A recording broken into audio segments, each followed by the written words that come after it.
Alison Sandy, you've been covering the Alison Baden-Clay case, and there's 5 clues that we're looking at here, starting with timing.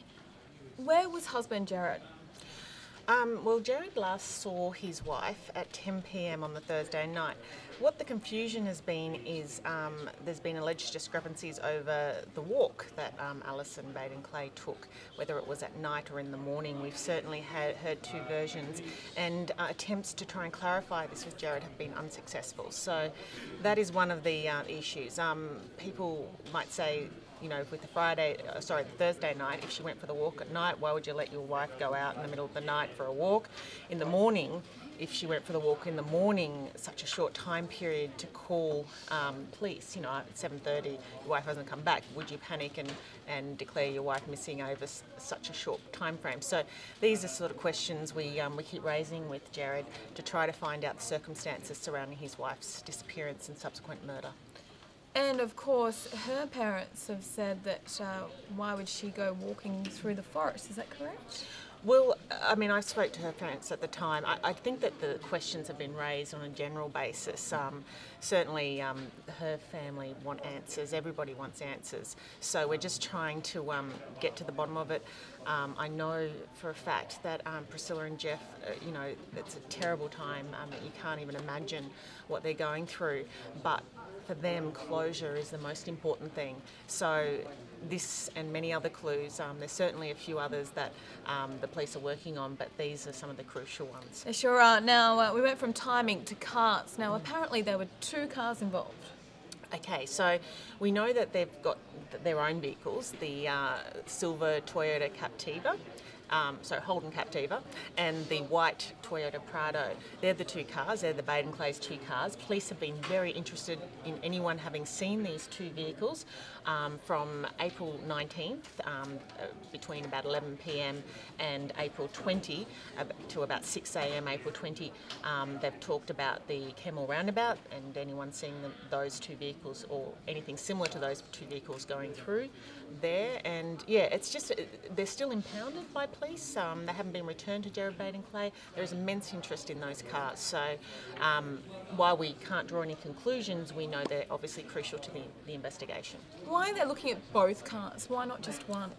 Well, I think in the sense that, you know, I guess you'd have to look at, you know, as many, clues as you possibly can, and they are both vehicles driven by the Baden-Clays.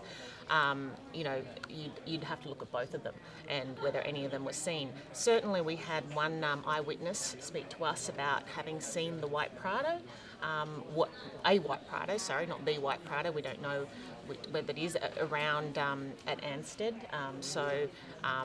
And it was closely following another car, which was a blue car. So, you know, we don't know at this stage. Even so, you know, you can't say in the middle of the night whether it was actually a Prado. It could have been just a 4-wheel drive. So these are things that we need to get to the bottom of, and I know police are working very closely with the community and anyone who knows. And just quickly, was one of these cars driven by Jared into that Indooroopilly bus stop? No, that was actually a separate car, a friend's car that he crashed. By that stage, those 2 cars had been confiscated, so it was a separate car which was driven into that bus terminal, and I believe it's now been sold, so he won't be driving that car again. All right, now let's look at the next clue. Body. Was it dumped, or was it washed downstream to where they finally found it? Again, forensic investigations, you know, would have looked at that. At this stage, police haven't revealed the answer to that, whether or not the body was moved or it was actually dumped in that location. So it's a very, very sad aspect of it, of course. It's just such a tragic way to imagine, you know, a note for the family, particularly just knowing that she was there, that was her last resting place.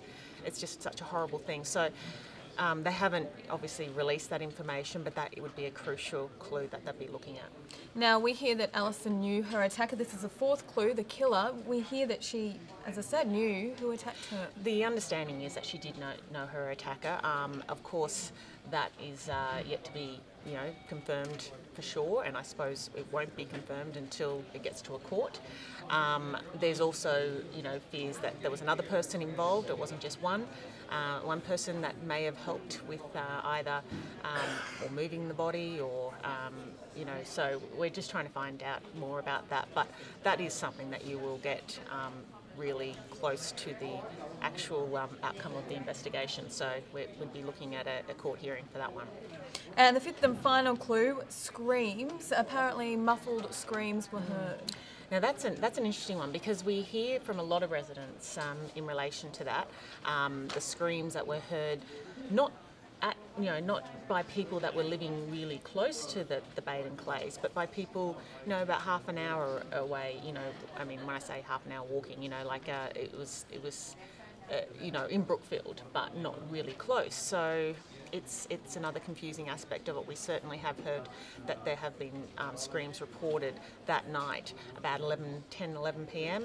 So whether or not they were Mrs. Baden-Clay, we're yet to find out. There's also, obviously, at Anstead we had residents reporting hearing dogs barking or howling that night as well. So, whether that is connected to the case, we'll soon find out. All right, they are the 5 clues: timing, cars, body, killer and screams. Of course, the Courier-Mail will continue their coverage until this case is solved.